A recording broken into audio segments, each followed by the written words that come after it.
Look. Whoa! What is happening? He literally pulled my head back, and then he dropped. This guy looks like he has been doing this. Yeah. The producer. This is me. This is so. Oh my god, you can't wave. Yeah. I thought they said you can't do all that. You can do. I mean, I pay for video, and I won't wave. I didn't mad. Wow. Oh, this is so nice. I'm trying to smile, but girl, I'm panicking. You look so you look experienced. It's a podcast. It's a podcast. It's a podcast. Show me what you got. It's a Eyes on. Yeah, let's kick. Show me what you got and do. Yeah. It's about to get sick. Show me what To serve our motherland. We believe in female empowerment. Hey, I need the liquor, man, I need the Arizona.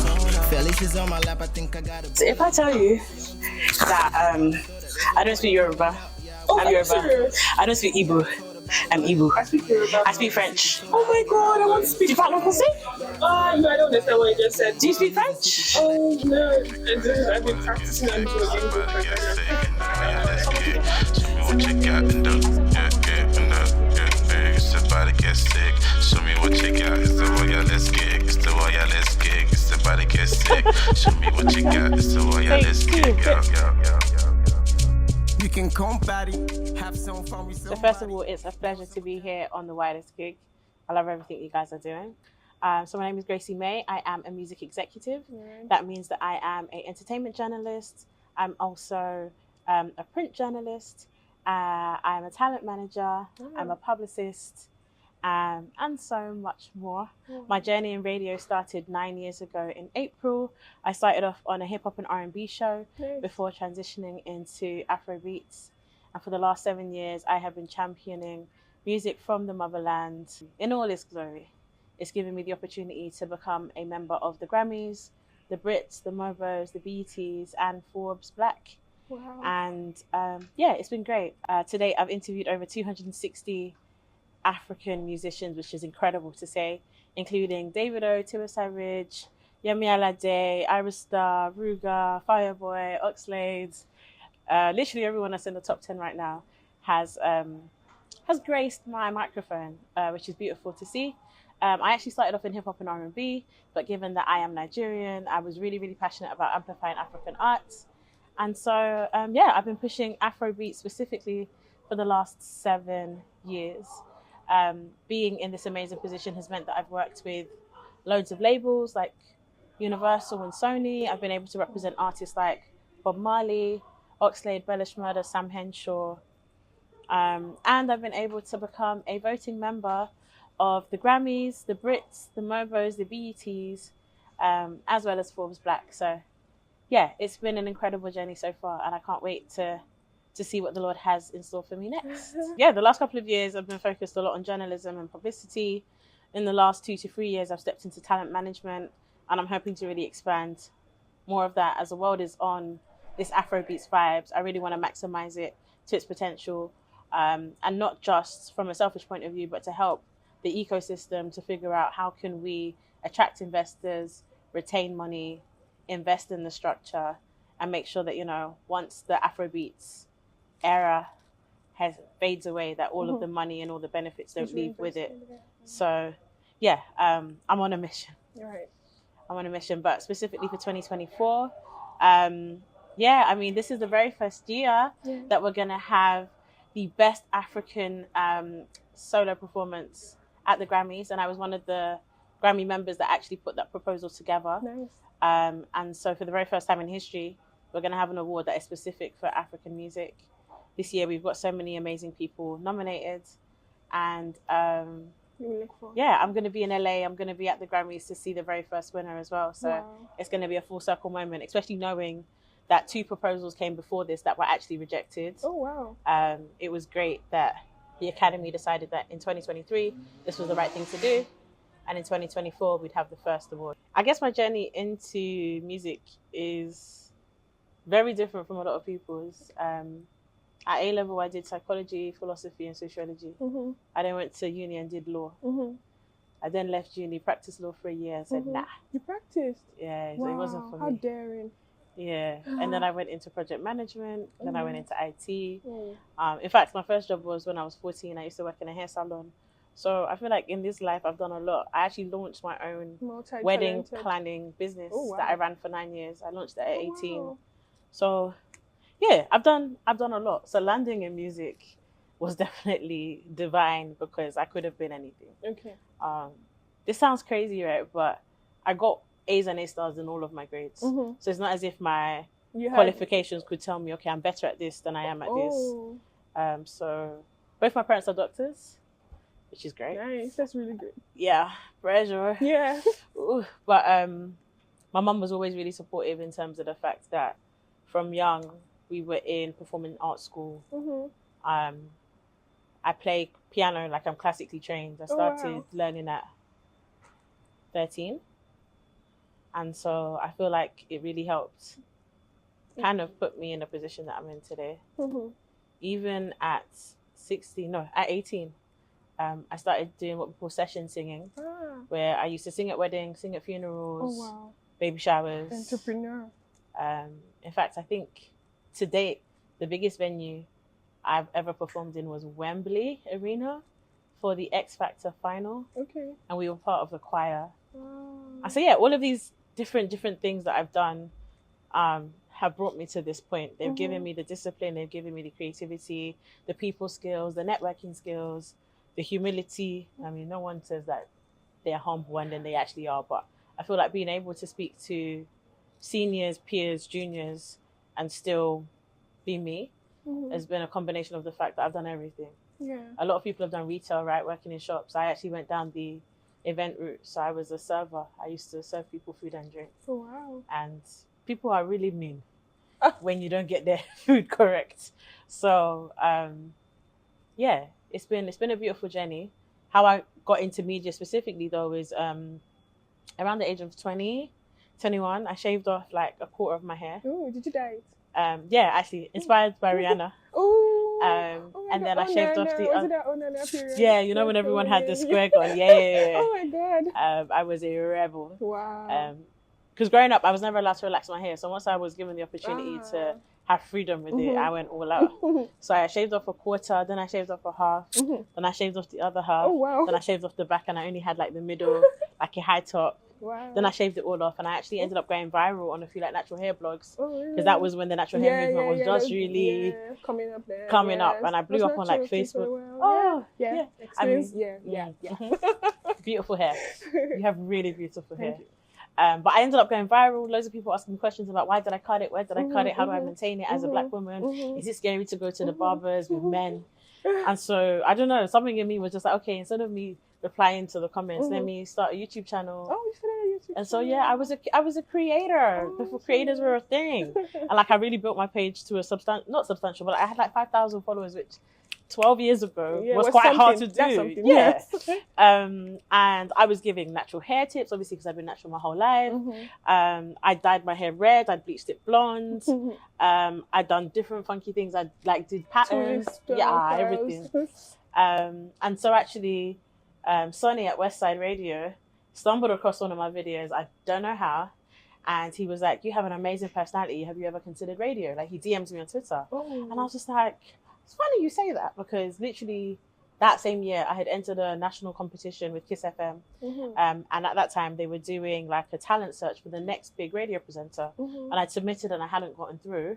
So when he messaged me, I was just like, okay, this could be something. Went in for a demo and literally started a show the following week with an amazing presenter called Samuel Eni. Me and him still speak now. In fact, I'm meeting him this coming Monday. Oh, wow. And yeah, I literally went from being a radio journalist to being a print journalist. People had heard the radio interviews and said, okay, we'd love you to do those interviews, but for magazines. And then at that point, I was probably like 2 years in, a lot of African artists that were coming over to do their press rounds were like, Gracie, we want to learn how to promote in the UK. We have no idea. And at the time, I was still working in like marketing and IT. Yeah, okay. So I was able to take my marketing background, Okay. one Two, side. Yeah. Oh. Two, because I was on radio and I was also writing for magazines, I then had colleagues that were in media.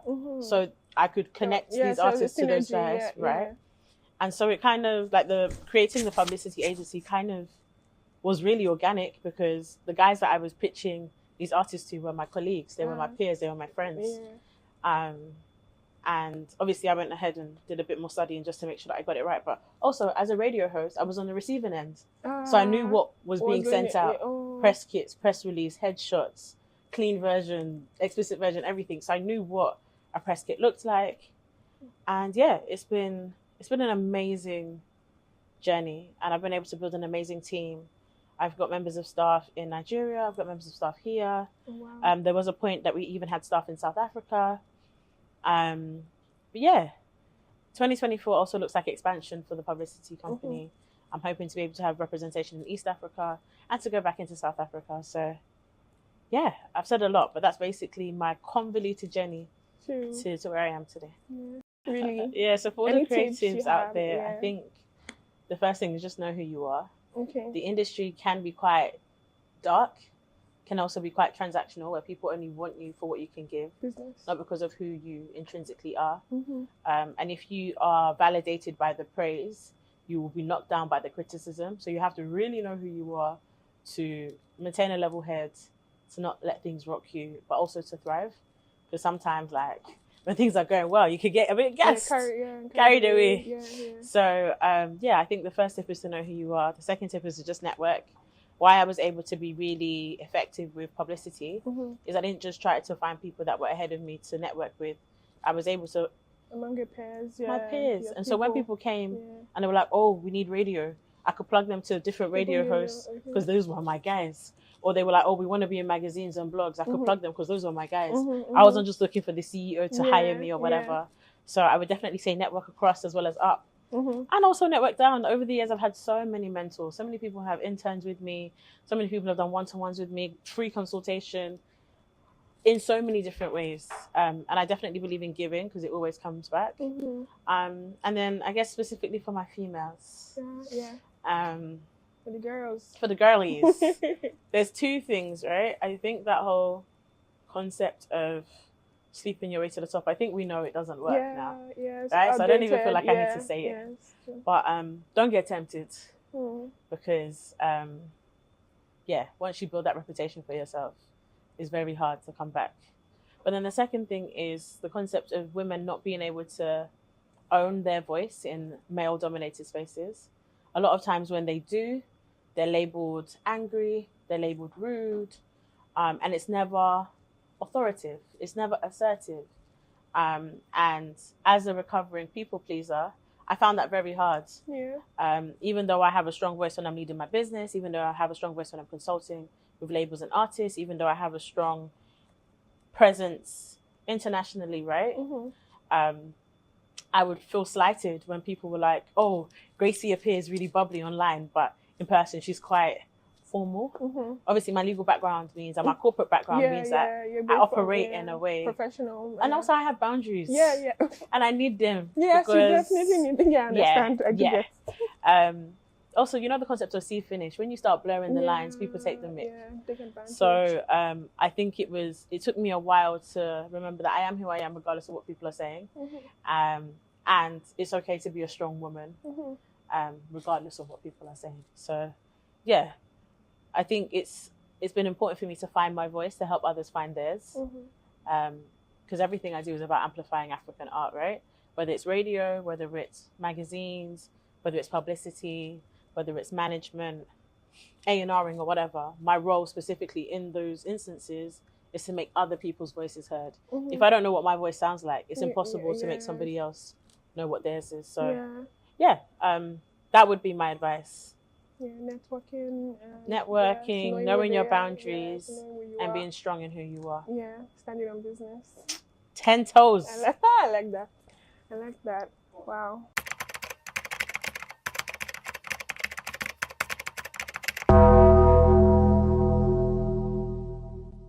In what way do you think creatives in the African diaspora can can contribute to bridging the gap between global influence and local authenticity?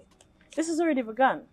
Mm-hmm. When we think about the home away from home for Afrobeats, London is it, right? Mm. If we go back to 2017 when Wizkid sold out the Royal Albert Hall, that was the first time where we've had an African artist, new gen, that has been able to sell out a prestigious venue. Like Royal Albert Hall is associated with the royalty, right? The king, the queen of that time. And I think it's down to us to spread it. I think Afrobeats has always rested on the shoulders of the diaspora. If you look at the type of African music that's consumed in France, in Portugal, France, literally when I'm there, and I'm in Paris quite a bit because we work with Epic Records with Oxlade, the Afrobeats they're listening to is Daju, Taik, Aya Nakamura, as well as artists from Congo, Koffi Olomide, artists from Cameroon, Togo, Gabon, right? French colonies to the French, English-speaking or Anglophone to the UK. So I think that channel has always been there, and it's the diaspora that's in these countries that are staying connected to home, that are feeling like, let me speak for myself. I was born here, my mum was born here, so I'm second generation. My connection to Nigeria before I was visiting and living in Nigeria, yearly, was through music, was through food, was through events, right? And when I say events, it's the normal things you and I think of, the hall parties, the weddings, the naming, and all of that. And I think it's great that we're at a point now where we know who we are, and not just that, we're not ashamed anymore. I love the internet for a number of reasons. But if I start with the fact that Nigeria at the moment, on paper, has a 40% internet population, and that's people that have data, not frequent data, just have data. But for the very first time, the description or the narrative of Africa is in our hands, or in Africans' hands. Not like the BBC World, right? And all that. We're not just seeing them on Comic Relief or Sports Relief, and those two events, if I can call them that, are fundraisers where people will do something comedic for Comic Relief or sporty for Sport Relief, where they raise money to send back to famine-stricken villages and towns in Africa. For 20, 40, 60 years, those were the only images people had of Africans. Now, the data and the phones are in our hands, and we're able to show a whole different side of who we are, which encourages the diaspora to be proud, encourages the diaspora to spread the music, to spread the culture, to spread the foods. We laugh when we watch people doing the Fufu challenge and they say Igusi and we're rolling our eyes. Even just recently, we have people like Adiola Patron going to Nigeria for the first time in a while, trying to speak Yoruba, and Nigerians were laughing. But it's good. We're at a point where we're proud enough to take the Yoruba lessons, the Igbo lessons, to learn the foods. And I think as Black people and Africans cross over from being working class into middle class, there's then more capital to invest into our communities, to create spaces where the diaspora can feel like they're at home, which means that when they're no longer at home, they can then be the evangelists for our music to bring people to us. So I've said quite a bit, but I think the work has already begun. The question is, how can I contribute? Just be consistent. The eyes are already on us. Be consistent. And don't wait until you're perfect. Perfection is overrated. I think Odumodu Black said something like this. When I first met him, that was in Abuja, where both of us were there. He said something that they always call his music Jaga Jaga music, Skata Skata Ranger.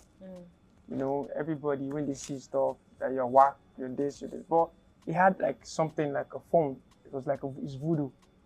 Anything he had, he posted it out there. And that's something that most of us are not doing, including myself.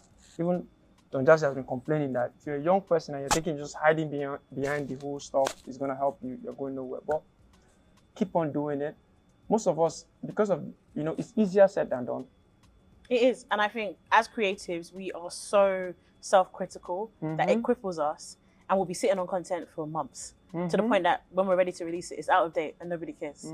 I think us as consumers, so not as a creator now, but as someone who is watching the content, it's so much more beautiful to see the underdog rise, right? Someone that started on an iPhone 7 and is now doing content on an iPhone 15 or a DSLR. It's so much more beautiful to watch someone who starts mumbling, in 6 months' time, they're fluent, right?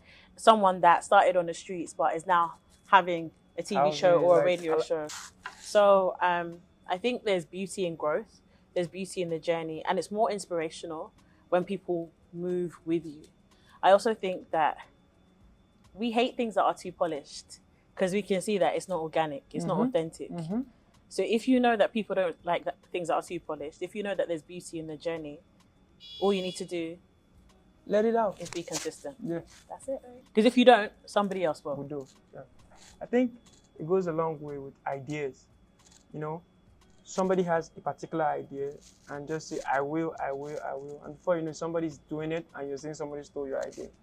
You know, the universe just have a way to send message to you. If you refuse, send somebody else. But also, there's nothing new under the sun. So, 1, 2, the first person to do it isn't always the best person to do it. That's another thing. 3, if I think about, I've grown up with social media, right? So you guys will be too young, but we started off with like MSN. We had Bebo. We had BlackBerry Messenger. We had MySpace. We had Facebook. Then Instagram, then Twitter, then TikTok, Snapchat, and whatever else. We had To Go. We never had To Go. I don't know what that is. We had Pixar. Do you know what that is? Yeah, I think so. Okay. We had Bebo. I've missed out so many, but my point is, the ones that started, most of them are not around now. MySpace has died off. Bebo has died off. High Five's died off. Pixar's died off. They were the first. They were not the best. So even if somebody has a similar idea to yours, find your niche. Find how to do it great. It doesn't have to be better. Just find your niche and find out how to do it great and start. This is question 1. This is crazy. This is like evangelical. This is like somebody sent on the mission to keep on saying it and don't stop talking it. Thank you once more. I'm going to ask you one more question. Please. You know, when we talk about Africans, you know, that not polish is one of the reasons you call African. We're the raw materials.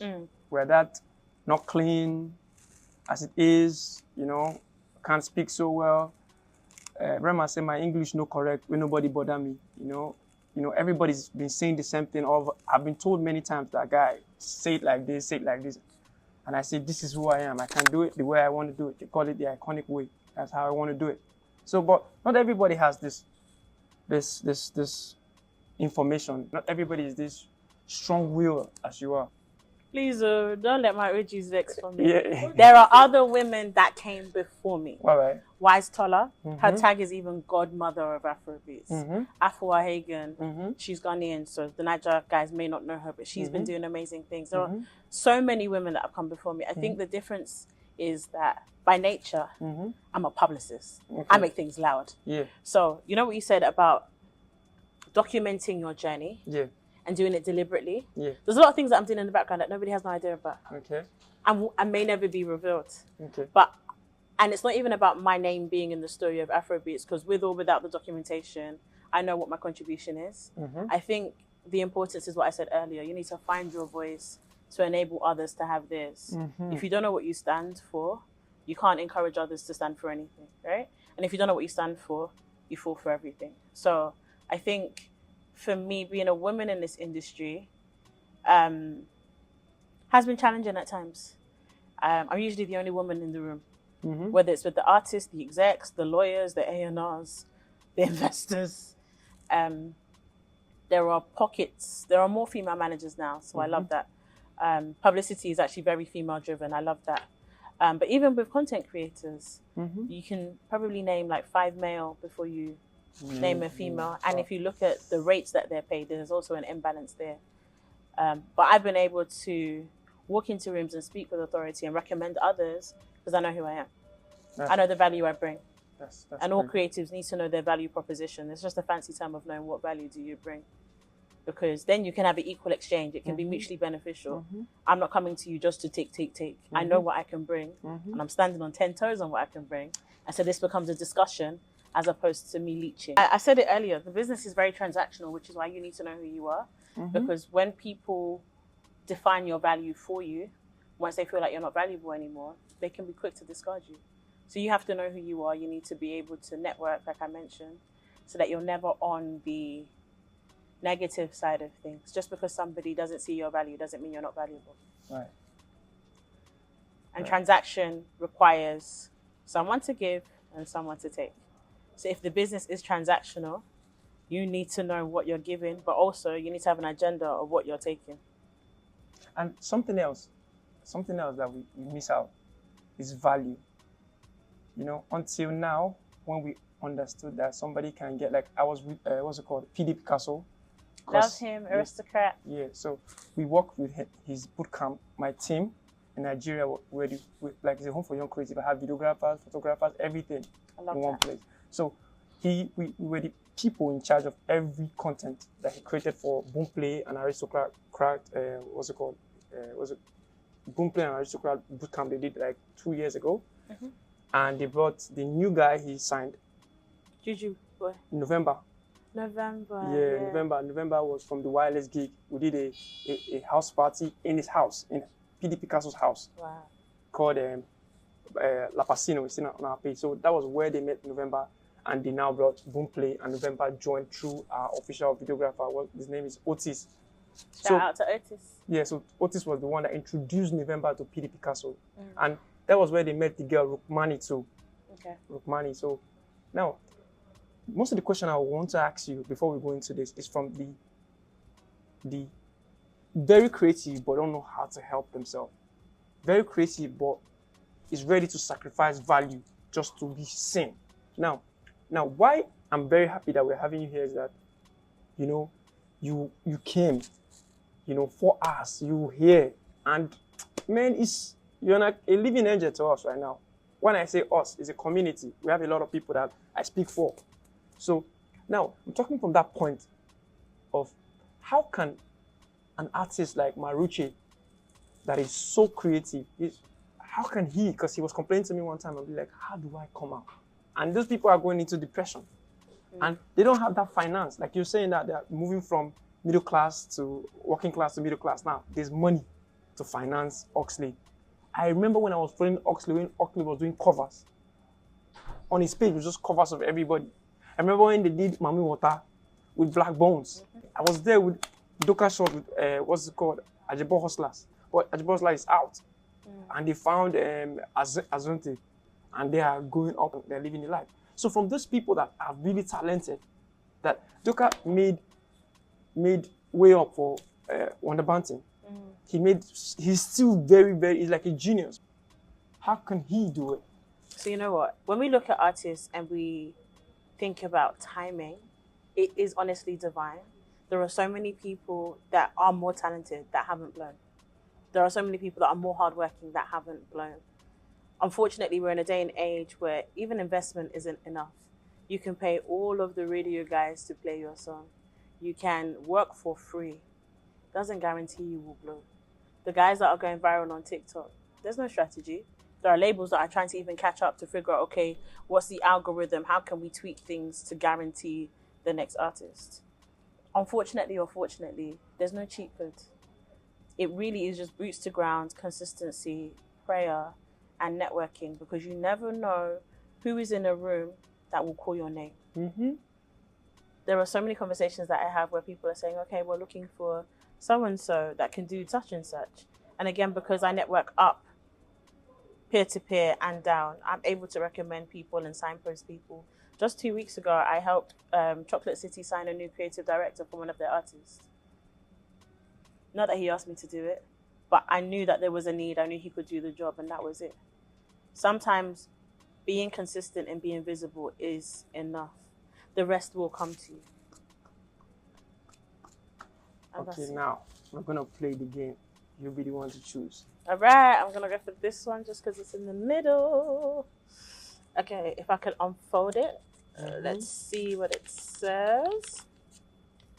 It is a common conception, or misconception, I think that should be, in the creative industry that the grass is greener in the diaspora. How true is that? So, I think there are less barriers to entry in the diaspora, right? From my experience of Nigeria, you can't get a lot of things on credit. Here, your phone contract, you don't own your phone, you're on a contract for 4 years. You don't own your car, you're on a contract for 6 years. You might even get, I don't know, ring light, tripod on Klarna, and you're paying monthly. Those opportunities aren't necessarily in place for everybody. 1. 2, funds. Funds is a basic thing, right?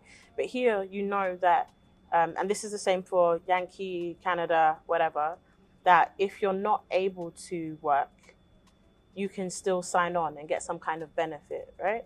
Most of the time, that's just enough for your bills, but there may be instances where that is enough to invest back into your craft. I think, though, that for that reason, this market is more saturated, so anyone has access to everything. So for you to really cut through is harder. Whereas Nigeria, to me, there's 200 to 250 million people, depending on the data you look at. And you're thinking, okay, how do I cut through that many people? And then you think about the creative industry and you think, how many people are trying to blow from music? And you think, okay, it's also hard to cut through. I think each place has their own advantages and disadvantages. I don't know that it's a misconception. I will say that there are definitely benefits to being in the diaspora, but we are in a time and place where Afrobeats is killing it. Everybody wants it. If we were talking about doing our kind of music 8 years ago, even 5 years ago, there was no audience for this. People were not interested. There was no investment. People are invested now and interested now because it's cool. If we study music trends, look at reggaeton with Pitbull. Look at reggae dancehall bashment with Sean Paul. Yeah. Shonda Paul. So me go so then.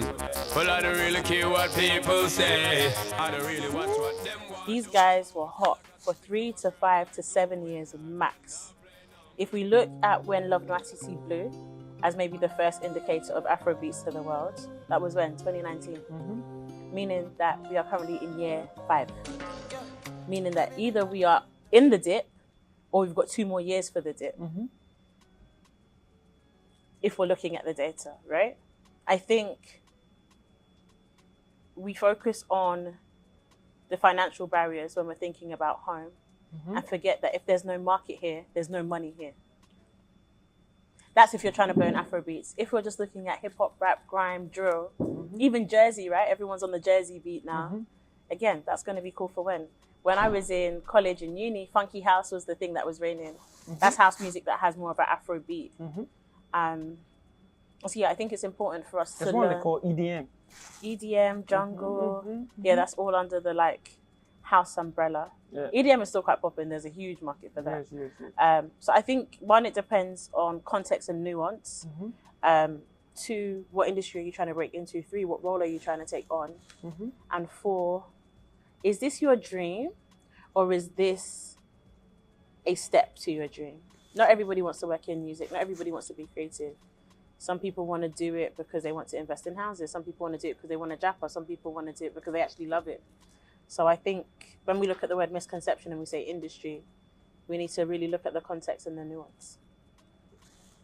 Yeah, I like how you touch every point and still touch my mind. Yeah, there was something I was expecting you to say, and at the last point in time, you said it. Is this your dream? And is this a medium to go somewhere else? You know, there's something I told her before you came. I said you were passionate about this. It's not about the money. Like, we did not give her anything. So for the record, it's not about like, I've seen the first time Alhaji Poppy saw us. He was so, you see the passion. You're like, guy, you're a genius. Like, do me video. I want to see your guy. You could see the passion. And now, from my own end, you could still see that the zeal, you know, anything you want, I'll do it. That hunger. Do you know, there's something somebody said. I think it's Bonner. When he said soon he may not want to like do this for, it will just be like Rihanna on us, where he will just leave it because there's there's a level you get to this thing that the money is now too much. It will not test your creativity, test your talent, test your everything, test your hunger, test your zeal, test everything. Now you now have everything you want. Let's now see if you really want to do this. You know, there's a guy I asked a question one day. I said, if I give you, at that time, 10 million naira was something. I said, if you find 10 million naira now, would you still continue with this? The guy said, no. Say he wants to feed his family. But in Nigeria, lack and poverty is like the biggest influence to anything. There's one time everybody wanted to play football because that was like the easiest route. Yep, the surest way out of Nigeria. Yeah. Now, when music came, people now started. So now I'm saying, like what you said, are you sure this is your dream or you want to just use it to be, out there? Even Nollywood did the same thing to many of us. A lot of people wanted to be like Ramsey Noah, a lot of people wanted to be like Ramsey. We still love him too. Now, TikTokers, everybody wants to do like content creators. Everybody, if you watch some content, you'll be like, this is not necessary now. But just stop this. I just saw a video yesterday on TikTok that was the exact replica of another video that had gone viral where a guy had said that he had put his bag with his passport and his kidney in the overhead and somebody had walked away with it. And I'm like, I've seen two people do this exact same video. If you're in it for the bag, then you don't need to be creative. And that's why you're seeing people rinse and repeat. It's the same thing when somebody blows with a certain formula for a song and they're like, aha, okay, this is the formula that works. I'm now going to release 4 or 5 songs that sound just like this, rinse and repeat. And then they wonder why the song doesn't do well. Because we love the original for the creativity of it. All of these remixes, refixes, remakes. It's not cool. They're not authentic. And the first thing I said is you need to find your voice because people don't like things that are too polished and things that are not authentic. It's happening to the content creative world right now because a lot of them, like you just watch, like sometimes you just go to the UK, like there's a particular guy I'm following, he's a content creator based in the UK. Like most of his content are now refurbished in Nigeria. And I'll be like, there's one that he packs a lot of fine guys and girls and he wants like a mixed match. Now that's what everybody's doing now. In Nigeria, yeah, I've seen it. I was like, this guy, he's like he's Ghanaian or half Ghanaian, half Nigerian. He'll just meet you in the street and be like, which city has like the cutest people in the UK? Some people say Nigeria, some people say Jamaica, some people say Ghana. He'll ask you why. You'll be like, you tell him the reason why you feel there. So he had other episode of what he's doing. Now people are doing it. So that's just the thing. Like I feel that question, that answer is like the key. Are you sure you're in for the creativity or you're in for the dream? And the joke is, it's okay if that answer changes. If you're in it now, because you start off as a creative and then it becomes work. Naturally, there's burnout. Naturally, people lack creative juices. And sometimes when it now becomes your job and no longer your hobby, it's strenuous. When you're being told, okay, you have to release 8 songs this year, you have to do 3 videos a week. It can take the passion out of it. I was doing Afrobeats and African music before I was ever paid.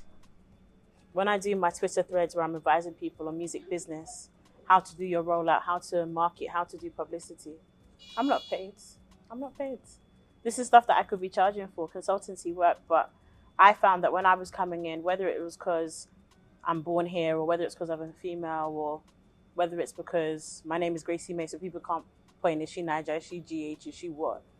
I felt like there were a lot of barriers to entry and there was a lot of gatekeeping and there was a lack of information that I don't want anyone coming up alongside me or even behind me to have to suffer through. Just because I suffer doesn't mean we all have to suffer. Oh my God. Kitty Williams said something about gatekeeping. I understand gatekeeping. I'll tell you why I understand it. People can only control, or people gatekeep to retain control, right? You cannot control what you haven't gatekept. So if it's access, if it's information, if it's platforms, people feel special when they're the only one. Part of the reason why I joined the recruitment committee for the Grammys is because I realized there was a bigger picture. Would it have been cool to have been one of the only African females? Sure, of course. That's a big plus. It's a big win. Are a lot of people going to the Grammys this year because they saw me go last year? 100%. Have I helped more than 80 people become members? Bearing in mind, 300 might apply, only 80 might get approved, right? Definitely I have. do I go around screaming it? Half and half. One, for us to have accurate representation, we need numbers. For us to get the right people to win, we need numbers, because everything is based on a vote. For us to get more awards in the Grammys, we need numbers. So I will only publicize the parts that benefit the culture and the community. Gatekeepers are in it for themselves. Others are in it for the progression of the community and the culture. And I'm hoping that my small contribution here and there will help all of us advance, because there's enough space at the table, so all of us can win. Hold up. Whoa, whoa, whoa, whoa, whoa, whoa. Get out the way.